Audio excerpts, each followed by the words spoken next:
नमस्कार साथियों, शुभ संध्या, good evening.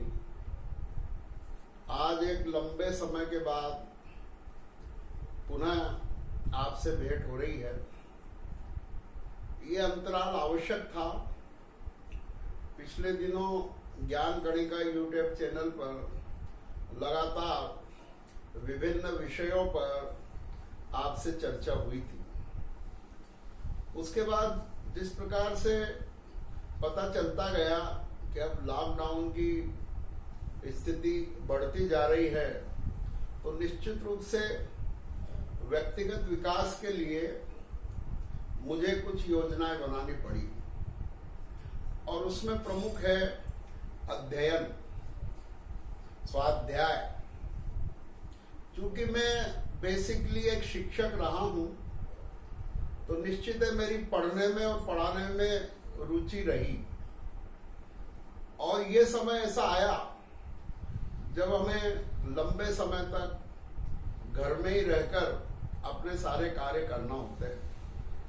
तो मैंने उपयुक्त समझा कि अब समय ये सही है जब दत्तचित्त होकर कुछ ग्रंथों का, कुछ पुस्तकों का अध्ययन किया जाए, स्वाध्याय किया जाए। उसी तारतम्य में आज अपन थोड़ी चर्चा करना चाहते हैं। निश्चित है अभी और लंबे समय तक हमें अपने आप के बीच रहना है। भले ही लॉकडाउन खुल जाए, पर हमारी भारी गतिविधियां तो कुछ महीनों के लिए अपने आप तक सीमित रहेगी। तो मित्रों, मैं ये कहना चाहता हूं कि यदि संभव हो तो आप भी अध्ययन को अपना एक मुख्य कार्य बनाएं। यदि आप स्वस्थ हैं, घर पर हैं, आपके पास पुस्तकें हैं, ग्रंथ है, तो आप अब मनोयोग पूर्वक इन ग्रंथों का, इन पुस्तकों का पारायण कीजिए। एक बात मैंने देखी, टीवी के माध्यम से और मोबाइल के, इंटरनेट के माध्यम से हम लोग बहुत सारी जानकारी प्राप्त करते हैं, थोड़ा बहुत ज्ञान भी प्राप्त करते हैं, पर उसका प्रभाव स्थायी नहीं होता, लंबे समय तक नहीं चलता। और जो हम अध्ययन करते हैं, जो हम खुद पढ़ते हैं, जो खुद उसको ध्यानपूर्वक देखते हैं, तो वो हमारे जीवन में वैचारिक परिवर्तन लाने में समर्थ है।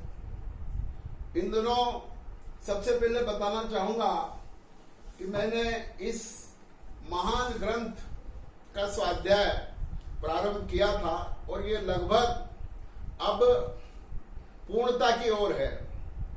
यह मोक्ष मार्ग प्रकाशक है, एक क्रांतिकारी ग्रंथ है। पंडित टोडरमल जी, पंडित प्रवर टोडरमल जी द्वारा रचित ये ग्रंथ मेरे जीवन का एक बहुत महत्वपूर्ण ग्रंथ है। इस लगभग 400 पेज के इस ग्रंथ को पढ़ने में लगातार मैं काफी दिनों से पढ़ रहा हूं, तो जो आनंद आया, जो ज्ञान में वृद्धि हुई, वो अतुलनीय है। ये मेरी विषय का प्रमुख, मेरी रुचि का प्रमुख विषय रहा। इसी प्रकार कुछ दिनों से मैं मेरे स्वास्थ्य के प्रेरणा स्रोत विठल दास जी मोदी को पढ़ रहा हूं। उनकी पुस्तक अभी एक पूरी करी यादें, उसके बाद अब ये विठल दास मोदी होने का अर्थ में पढ़ रहा हूं। विठल दास जी मोदी भी देश के बहुत महान व्यक्तित्व हुए हैं। उनके बारे में पढ़ना अपने आप में एक अनूठा अनुभव है। इसी के साथ इन दिनों योग से मेरे को महात्मा गांधी की संक्षिप्त आत्मकथा पढ़ने को मिल रही है। इस पुस्तक के माध्यम से मैं जान रहा हूं कि किस प्रकार गांधी जी ने अपने जीवन को संवारा, किस प्रकार वे मोहन से महात्मा बने। तो अभी ये पुस्तक का अध्ययन भी चल रहा है।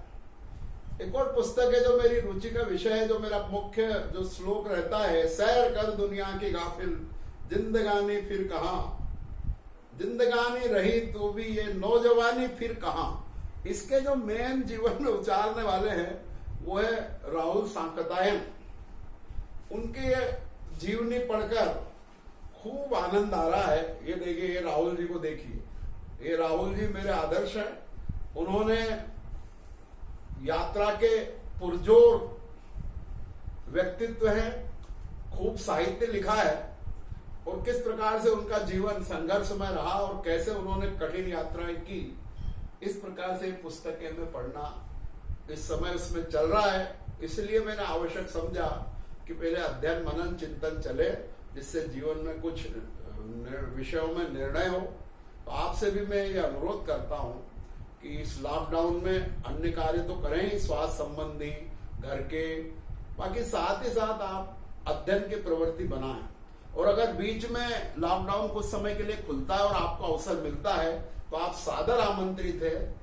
मेरे ग्रंथालय में लगभग 1000 पुस्तकें उपलब्ध हैं। किसी भी व्यक्ति को चाहिए तो पुस्तकें ले लें और शेष समय में एक अच्छी आदत पढ़ने की डालें और इस लॉकडाउन को जीवन में परिवर्तन का एक अवसर बनाएं। इन्हीं शुभकामना के साथ बहुत बहुत धन्यवाद। नमस्ते, जय हिंद।